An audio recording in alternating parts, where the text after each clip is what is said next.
Tuning in to another episode of the most dangerous combat sport in the world, American politics. King by the King Media TV, add my name, and Mouthpiece Sports Network. I'm Ted King. And so after a whole month of government shutdown, standoff, we're going to go through the chronological stages of the impactful parts as to what's going on in our country.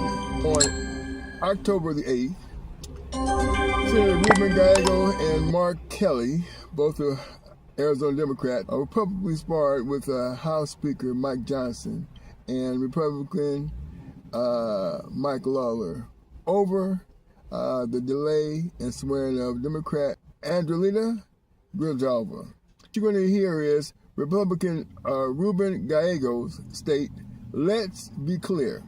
The reason Rep-elect Andrelita Grijalva is not here is because Mike Johnson wants to do two things.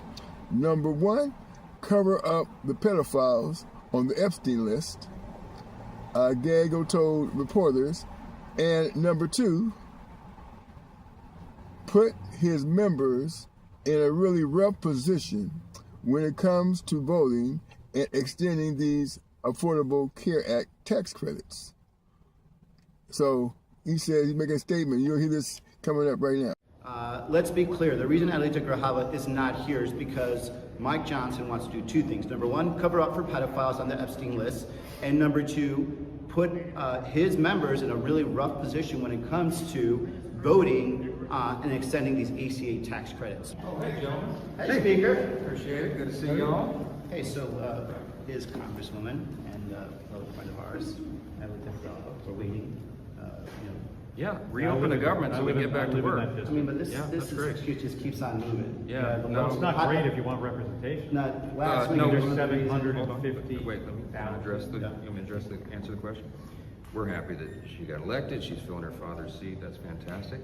We have a long tradition here and a process of how we administer the oath to a member. You know, you served here for a while. We're going to do that as soon as we get back to work, but we need the lights turned back on, so we encourage both of you to go open the government Didn't we so do we can that get everybody with the back to regular Virginia session. Republican swore the person No, in no. under The these circumstances? exception is there were two Floridians who were elected in a special election. This happened a couple months back. They were here on a day. They had their families here. They had a scheduled day for the oath of office, and the House was called out of session that day. They had all their family and friends here. So we went ahead and went through the process in a pro forma. With all due Let me respect, finish. Wait, let me answer the question if you're going to ask it. And so that was the exception we did because the family was here. Ms. Grijalva, Rep-elect Grijalva, has not yet had a scheduled day because she was elected after the House was out of session. So I am anxious to administer the oath to her How much is this as soon as actually- you guys just vote don't to want open the her to be government. on the Epstein. You don't want to be on the Epstein discharge. How much? It's Because you're totally absurd. Come here, Mike Lawler from New York. Tell him. With all due respect, you voted multiple times to keep the government shut down, okay? The Republican members from Arizona voted to keep the government open. They did. So don't sit here and try to lecture us about So whether tell or me not what's we gonna did our happen to job. premiums We in did our your job. You did not. What's going to happen to premiums? What happens to ACA premiums? Oh, you mean the bill that I'm signed on to extend it? Oh, yeah, When cute, is right, that because you know gonna happen? what? We actually have put forth legislation to do it. You guys just keep pontificating. Get We your got to people get the in. government open and turn the lights on so we can get everybody Get your back here and get people to in regular and session. stop covering up for the pedophiles. There's not, that's ridiculous. Nobody's covering up for pedophiles. ridiculous. You know, Knock it the hell off. she knows, you You're know that she is absolutely the, absurd. you Okay, know she is I'm the going to get vote. back to work. These gentlemen had a publicity stunt here. You see the issue. They need to go and vote to reopen the government. Get your Plain people and back. simple. One of the- Get your The people House back. has done its work. Every single Republican in the House but one voted to keep the government open, to make sure TSA agents, Border Patrol agents, And even if they the do troops anything, and everybody they're else not obey. here next week, even if we strike a deal. You And the have to get them Democrats back. have voted repeatedly to keep the government closed, plain and simple. That Premiums is are the gonna issue. go up. First things first, Premiums open the are gonna government. go up. We'll get back to Mike, work. you're Thanks gonna for talk- thanks for Can I visiting. ask you one more Premiums are gonna up. Thank you, sir. Thank you, sir. That was fun. Now, it's apparent that Mike Lawler is either the point man, the pitch man, or the protector of the Speaker of the House, Mike Johnson, because on that same day, reported October the 8th, he confronts Hakeem Jeffries. Let's watch this.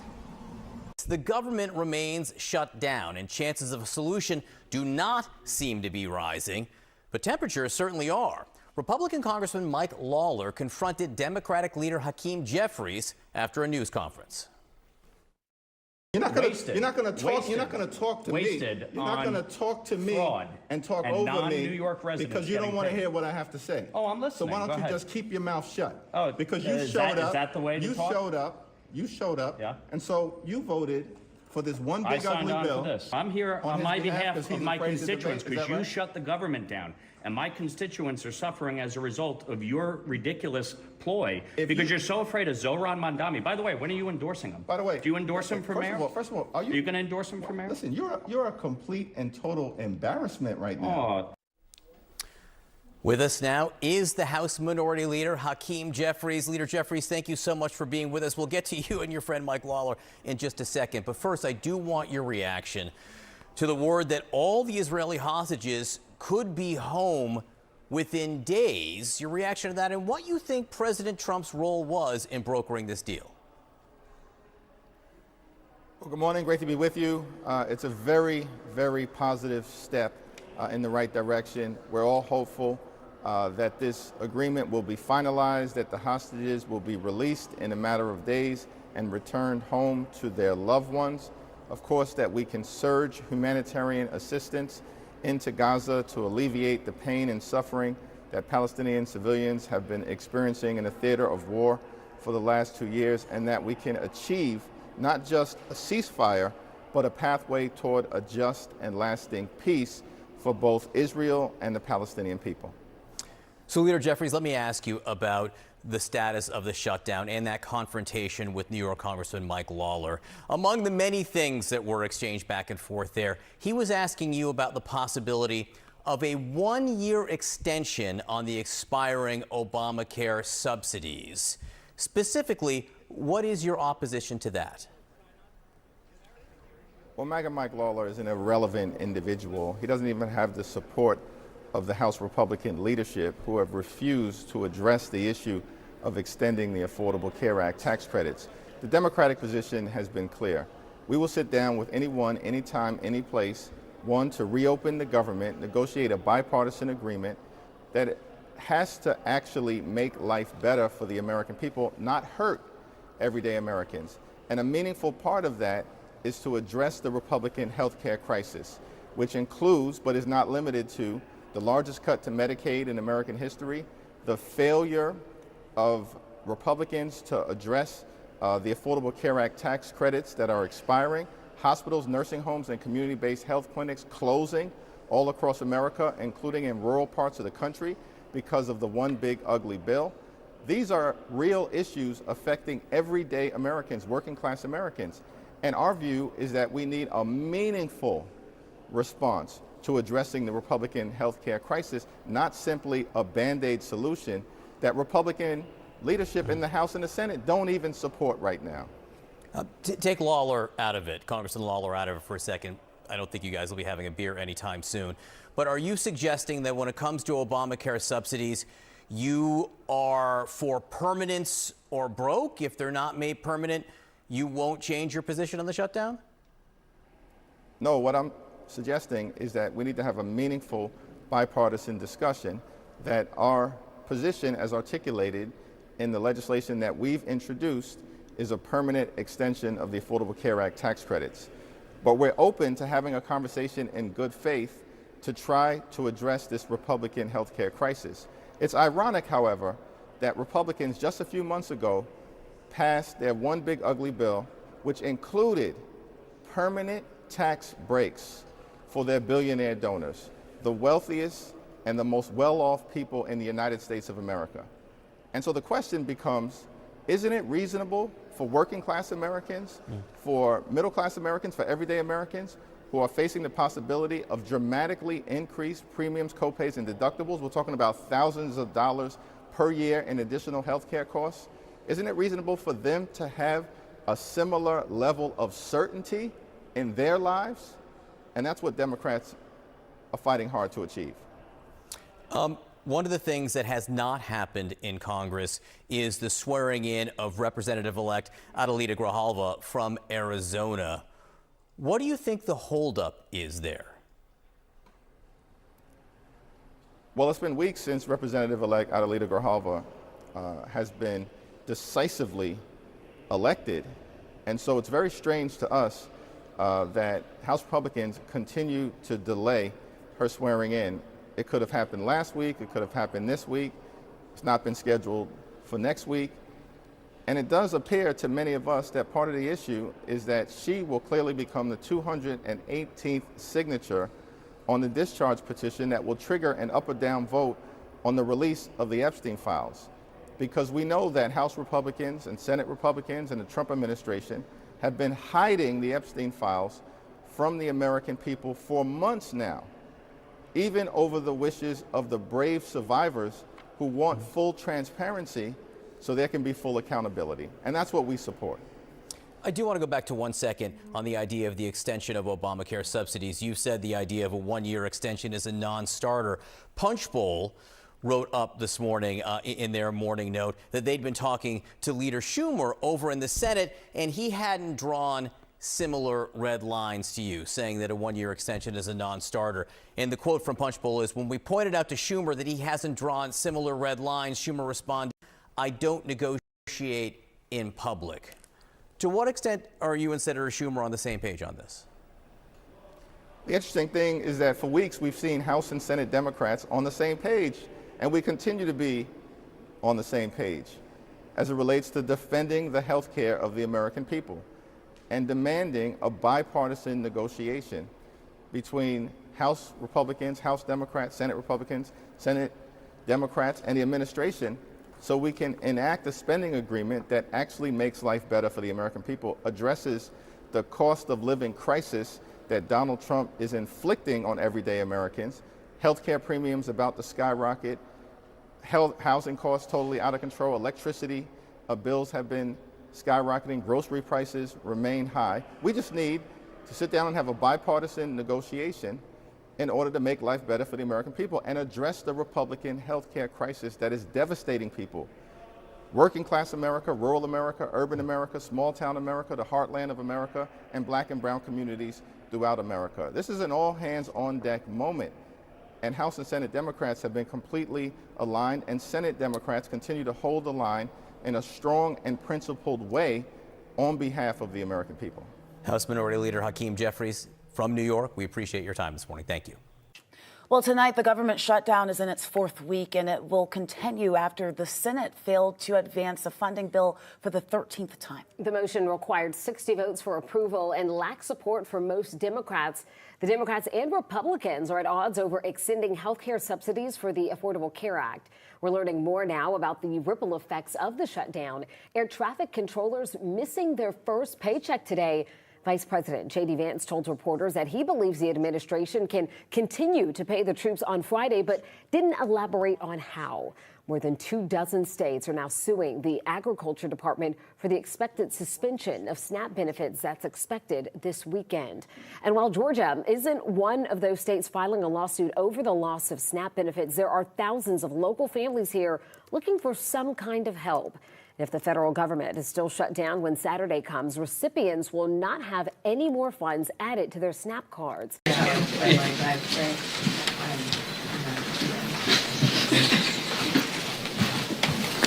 Good afternoon, everybody. From the very beginning of this year, Donald Trump and Republicans have failed to deliver on their core promise to lower the high cost of living in the United States of America. In fact, what Donald Trump and Republicans said is that costs were going to go down on day one. But costs haven't gone down. They're going up. Inflation is going up. Under Republican policies, housing costs are going up. Child care costs are going up. Grocery costs are going up. Electricity prices are through the roof. And now, because of the Republican refusal to extend the Affordable Care Act tax credits, tens of millions of Americans are about to experience dramatically increased health care costs. In some cases, their health insurance premiums will increase by $1,000 or $2,000 per year. That is unacceptable. It will be unaffordable for working class Americans, middle class Americans, and everyday Americans to be able to go see a doctor when they need one. And so House Democrats and Senate Democrats have been fighting hard to address the Republican health care crisis and to lower the high cost of living for everyday Americans in the United States of America. Because the reality is, America is too expensive. And far too many people are struggling to live paycheck to paycheck. They can't thrive, they can barely survive. And that's why Democrats have been waging this fight. And we'll continue to wage this fight. No matter what comes over to us from the United States Senate to the House of Representatives at some point this week. Our position as House Democrats has been crystal clear. We will sit down with any Republicans, anytime, any place, anywhere, in order to find a bipartisan path forward, but we're not down with their my way or the highway approach to governance. That's failed the American people. It's been a disaster for the American people, and the American people know it. Which is why last Tuesday, Republicans all across the country got wiped out. One of the most decisive off-year elections ever in modern American history. And so as House Democrats, we know we're on the right side of this fight, the right side of the American people. And we're not going to support a partisan Republican spending bill that continues to gut the health care of the American people. And we're going to continue the fight to extend the Affordable Care Act tax credits. And if it doesn't happen this week, next week, this month, next month, then it's the fault of Donald Trump, House and Senate Republicans, who continue to make life more expensive for the American people. Questions? Mr. Leader, some Democrats in your own caucus are suggesting Schumer is ineffective as Senate Democratic leader and should be replaced. You, of course, are critical of this deal. Do you view him as effective, and should he keep the job? Yes and yes. Mayor Jeffries, do you trust, in this deal, there is language for President Trump and the Trump administration to reverse some of the firings that happened during the shutdown. Do you trust that the Trump administration and the president is going to sign off on that and reverse the people who have been fired? We'll have to evaluate the legislative language, and we'll have a caucus meeting later on this afternoon, and we'll get a presentation from Rosa DeLauro, the top Democrat on the Appropriations Committee. The overwhelming majority of Senate Democrats, led by Leader Schumer, are opposing this bill in the Senate. And they'll articulate, there are a variety of different reasons that the bill is being opposed strongly by Democrats in the Senate, the overwhelming majority of them. And there'll be a variety of different reasons that we articulate in the House. Now, certainly we're going to continue to stand by our hardworking federal employees. By the way, Donald Trump and Republicans, this toxic administration, they fired more than 100,000 federal employees prior to the shutdown that they started beginning. So, of course, there's reason to be deeply skeptical of the administration and their motives as it relates to the hardworking federal civil servants and the federal workforce. And we will continue to be deeply skeptical of their intentions. They spent the whole year implementing the toxic parts, the most toxic parts of Project 2025. After lying to the American people last year, saying they didn't know anything about Project 2025. And part of that has been going after the federal workforce. So we'll see what the language looks like, but it doesn't change the core problem here, which is we need to decisively address the Republican health care crisis. on behalf of working class Americans, everyday Americans, and middle class Americans. Thanks. Third row. So Dr. Oz said that millions. Who? Dr. Oz. There are millions of phantom enrollees under the ACA. Is that being looked at as it possibly makes it so that people that are on the ACA are paying more, because inflating the numbers? That's like the most random way to start a question on a serious topic. Nobody who's serious in this country takes Dr. Oz seriously. No one. And I mean, it's shocking that the guy even was confirmed. But this is part of the reality of Republicans here in the House and over in the Senate. They're nothing more than a rubber stamp for Donald Trump's cruelty and extreme agenda. Are the phantom enrollees being addressed, though? I have no idea what Dr. Oz is talking about, and neither do the American people. Now, with respect to the Affordable Care Act, here's what I do know. That Republicans have tried to repeal the Affordable Care Act more than 70 different times in the last 15 years. They don't operate in good faith when it comes to the health care of the American people. And of course, as Democrats have repeatedly indicated, we're open to sitting down and having a bipartisan conversation about how to fix our broken healthcare system overall. But I'm not going to respond to any comments from randos like Dr. Oz, who is woefully unqualified to be in whatever position he holds in the administration. He's a joke. These people are jokes. But the issue of the health care of the American people is very serious. And that's what we'll continue to focus on. Back row. Do you see in the Senate bill the extension of SNAP benefits rather than the possibility of a January cliff in them? Do you see that as a victory, or is that something that also raises questions? Here's what I understand about the SNAP situation. Republicans this year, on July 3rd, subsequently signed into law by the current president, enacted the largest cut to Medicaid in American history, ripping away health insurance from at least 14 million Americans, and at the same period of time, cut $186 billion from SNAP. Republicans did that this year. They literally ripped food from the mouths of hungry children, seniors, and veterans so they could reward their billionaire donors with massive tax breaks that they made permanent. That's what Republicans did. They've launched an all-out assault on SNAP. They've weaponized hunger and starvation here in America, taken SNAP benefits away from more than 1 million veterans rather than honoring them tomorrow, which is what should be taking place in the United States of America. Republicans have done that. And so these people can't be trusted on the cost of living issue. These Republican extremists, they can't be trusted on the health care issue. And they certainly cannot be trusted on the SNAP issue.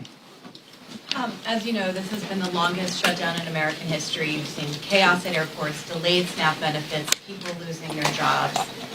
And yet, the deal that Democrats agreed to has been a deal that's been on the table for a while now. Still no policy outcome on health care.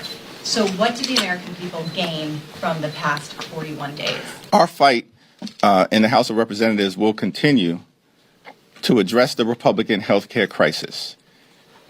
We'll continue that fight today, tomorrow, this week, this month, next month, this year, next year. We're going to continue that fight to fix our broken health care system and lower the high cost of living for the American people. And the American people know that we're on the right side of this fight. It's part of the reason why you saw decisive Democratic victories last Tuesday and crushing Republican losses all across America.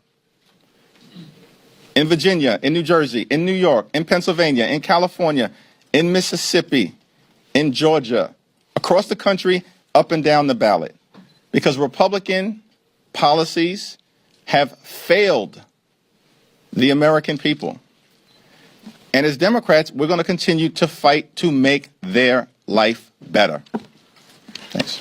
Thank you, Mr. Leader. Throughout the shutdown, you referred to your Senate colleagues as courageous for rejecting the 14 previous attempts to reopen the government without an extension to the affordable tax care credits. Those 8 Senate Democrats who voted to start the process of reopening the government, do you still include them in that characterization of courageous Democrats who have kept the fight going throughout this shutdown? Well, I don't have much to say about those individuals, and they're going to have to explain themselves to their constituents and to the American people. I certainly believe that Senate Democrats, the overwhelming majority of Senate Democrats, led by Chuck Schumer, have waged a valiant fight over the last 7 weeks, defeating the partisan Republican spending bill 14 or 15 different times, week after week after week, and continue to oppose this effort of passing legislation that does not address the Republican health care crisis by extending the Affordable Care Act tax credits. But the fight is getting ready to shift back to the House, where we're going to work hard, hold the Republicans accountable. All of these loudmouths on the House Republican conference side who's been saying for the last several weeks that we have to extend the Affordable Care Act tax credits. Now is their chance. This week, they have to come back from their 7-week prolonged taxpayer-funded Republican vacation. They can no longer hide. They can no longer hide. Mike Johnson apparently still hiding, refused to even answer a single question today. That's extraordinary. But they're not going to be able to hide this week when they return from their vacation. Thanks. Thank you. Speaking of the House, Speaker Johnson has not committed to holding a vote on subsidies, even though the Senate agreement would have them do so. What do you say to that? And then also, what do you think that would do to the relationship between Republicans and Democrats on the House side? Well, the failure of Republicans to address the health care crisis that they've created in the House and in the Senate is no surprise, because House and Senate Republicans multiple times this year have been given an opportunity to vote to extend the Affordable Care Act tax credits, and multiple times this year already, in the context of the debate around their one big ugly bill, they voted against, unanimously voted against, extending the Affordable Care Act tax credits. So over the last several weeks, it's become increasingly difficult for them to hide from their position as it relates to the health care of the American people. And House Democrats, joined by our colleagues in the Senate, we're not going to stop the fight. We're going to continue to lean into the fight over the next few days and beyond until we actually get an outcome that makes life better for working class Americans. Thank you, Mr. Leader. There's already extensive backlash coming from the Democratic base over feeling shortchanged by Senate Democrats who secured this deal without touching on health care. What do you think that this backlash could mean for the party going into the midterms next year, and also for the voters who just handed Democrats a decisive victory? Do you think that this will make them feel also shortchanged, disenfranchised, demoralized? Do you think that this will lead to a switch up? House Democrats are going to take back control of the House of Representatives next year. I've said it before, and if I said it, I meant it. Now, with respect to the senators on the other side of the Capitol, they're going to have to explain themselves. But the overwhelming majority of Senate Democrats continue to remain in the arena fighting to fix our broken health care system and address the Republican health care crisis. This fight for us is not partisan. It's not a partisan fight. It's a patriotic fight. We're waging this fight on behalf of the American people. The 5 states that are most impacted by a failure to extend the Affordable Care Act tax credits are West Virginia, Wyoming, Alaska, Mississippi, and Tennessee. 45% of the people of the Americans who are going to lose health care or be at risk of losing health care if they don't, on the other side of the aisle, extend the Affordable Care Act tax credits. 45% of them are registered Republicans. 35% registered Democrats, and 20% unaffiliated or independent. This is not a partisan fight for us. It's a patriotic fight.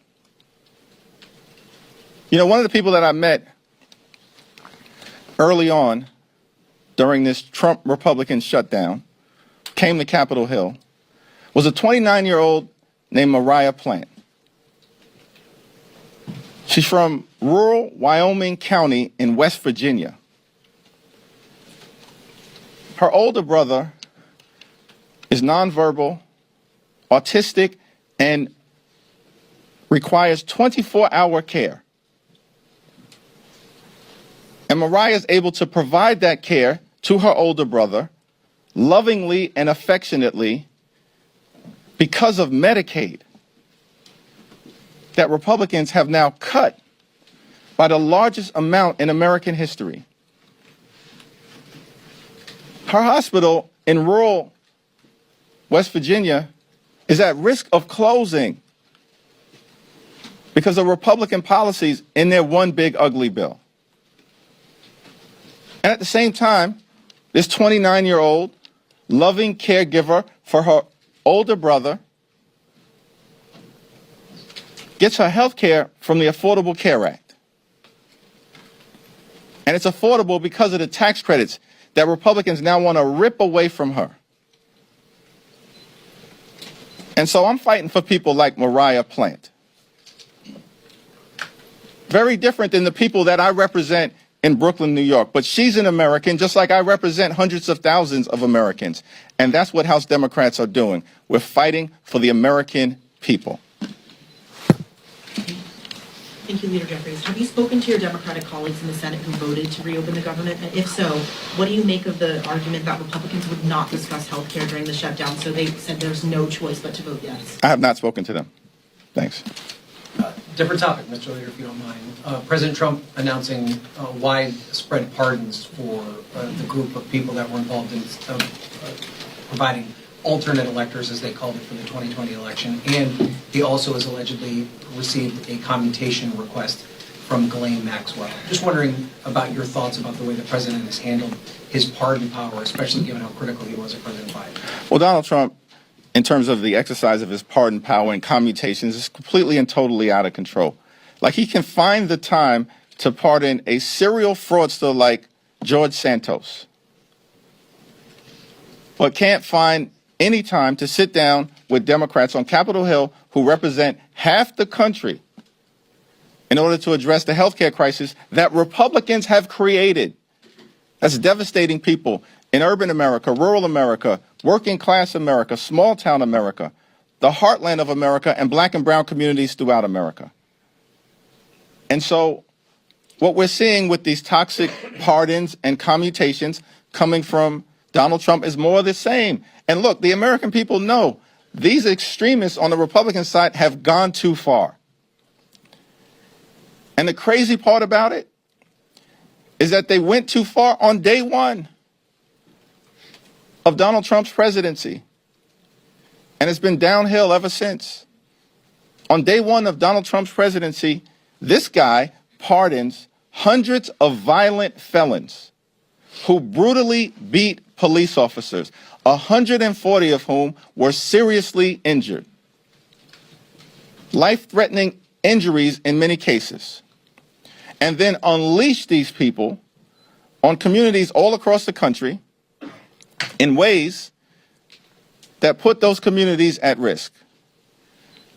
And what we've seen from Donald Trump since day one, since those toxic pardons of those violent individuals, is more of the same. From a person who promised to lower costs on day one, but doesn't give a damn about the American people. And what has taken place over the last 41 days is that the American people have seen Democrats fight for them, fight to make life better for them, fight to drive down the high cost of living for everyday Americans, and fix our broken healthcare system in the face of this overwhelming Republican assault on the healthcare of everyday Americans. And Republicans continue to stand up for the wealthy, the well-off, and the well-connected. Thank you, Leader. Whether fair or unfair, Leader Schumer is taking a lot of heat from members of your own party. Why do you think he is the right leader for this moment, and why do you think he should stay leader of Senate Democrats? Yeah, as I've indicated, listen, Leader Schumer and Senate Democrats over the last 7 weeks have waged a valiant fight on behalf of the American people. And I'm not going to explain what a handful of Senate Democrats have decided to do.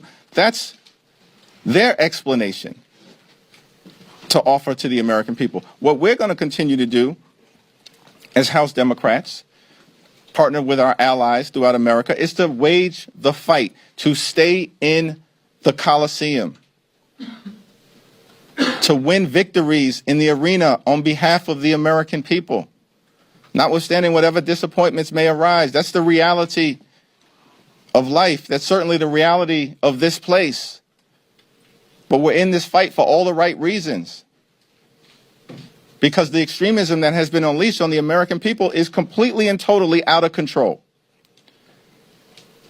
Life hasn't gotten better for everyday Americans under Donald Trump and compliant Republicans. It's gotten worse. And the American people know it. And we've got to continue to stay in this fight until we end this national nightmare. And that's our commitment to the American people. We're in this fight until we end this national nightmare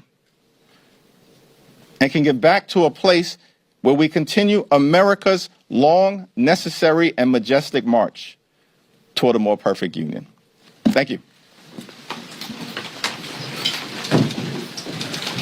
Sorry.